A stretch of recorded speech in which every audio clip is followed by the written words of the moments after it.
Hey there, internets. This is Kyle with another edition of the My Business Launch Secrets YouTube channel. We're here on day 107 of my journey in starting a new online business and trying to get from $0 to $1 million within a year.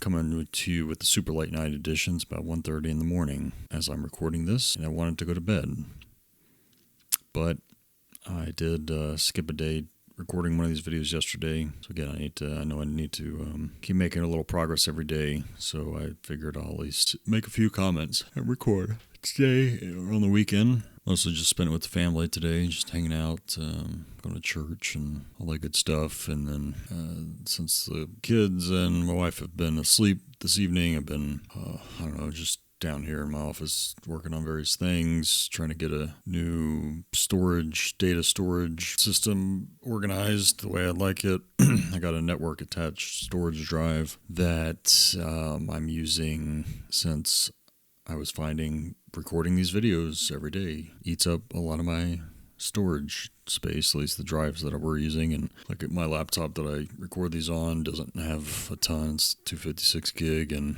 even though I had a 1 terabyte external hard drive, I was already using half of that for a time machine backup thing. So I have about a half a terabyte, and I was already filling up that when I was dumping files off my laptop onto that drive because it's not only I'm recording these videos, and that usually takes up about a gig or gig and a half, depending on how long I go. Then I am doing some degree of post-processing, trying to cut out the pauses and gaps and various things. And so then I render a new file, which the new file is comparable in size to the original file. So it's like I've doubled now I'm looking at like 3 gigs of video, ballpark. So, and I'm on day 106. So, you can do the math. It's a lot of gigs. But in any case, I got the new storage drive set up and was just been, going through all my digital files and shifting things around to be sure I have everything organized the way I want it, and make sure the time machine is working. It's now saving to my network attached storage, so that's all working and good. And in the background, playing on every now and then, I've been watching this pretty interesting Netflix series on the Bernie Madoff scandal. So learning more about corruption of Wall Street and government regulatory agencies. Although I wouldn't say that it was even corruption there, it was just incompetence. I guess I'm not too surprised that a government agency is incompetent in what they're doing. But the scale of their incompetence and the whole Bernie Madoff thing is like shocking. There was actually, on more than one occasion, people had reported on this whole thing to the SEC, and on more than one occasion, the SEC, said they went and did their own investigation and basically came back saying, "Oh no, everything's good. Everything's good. No problems here." It's crazy how that all unfolded to the way it did. To the point that I wasn't really paying attention to the details of the case at the time, back in late 2000s or whatever. But $60-some billion is what the fund was supposed to have been worth on paper. But of course, all that was just fake.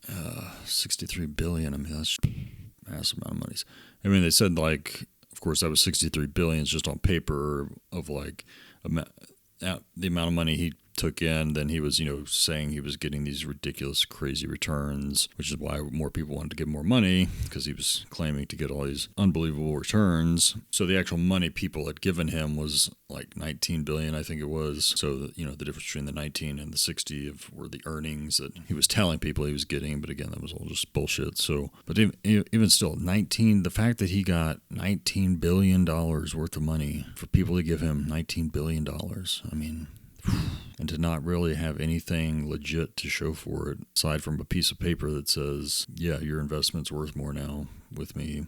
I don't know. You just kind of think of these numbers sort of mind-boggling. And I don't know what to think about that. It's just, again, the sheer amount of money in the world is just crazy. And the fact that, there are numerous people, it's not just like a small handful of people that have these large amounts of money. It's like quite a number of people that, you have so much money that you feel like you need to give it to a hedge fund manager to manage your investments. That's like you got multi-millions of dollars. I don't know if I ever got super rich. I don't know if I'd ever even want to use a hedge fund put my money in a hedge fund or any sort of other portfolio manager. It's like I got a Fidelity account. Why don't I just, if I make $1 million, I'll just add it to my Fidelity account and buy some more index funds, low fees, or I'll go buy more real estate or something like that. I don't think I would just hand it all over to some company that's going to end up charging you a bunch of fees and commissions and all this sort of stuff, only to not really do even that much better than the standard rate of return for the stock market. Anyway, I'm kind of just rambling here because I am tired once again, but I wanted to at least spend a few minutes with y'all today. I'm going to leave it there. Hope you're all doing well. Keep on kicking ass, taking names. I'll see you on the next one. Peace.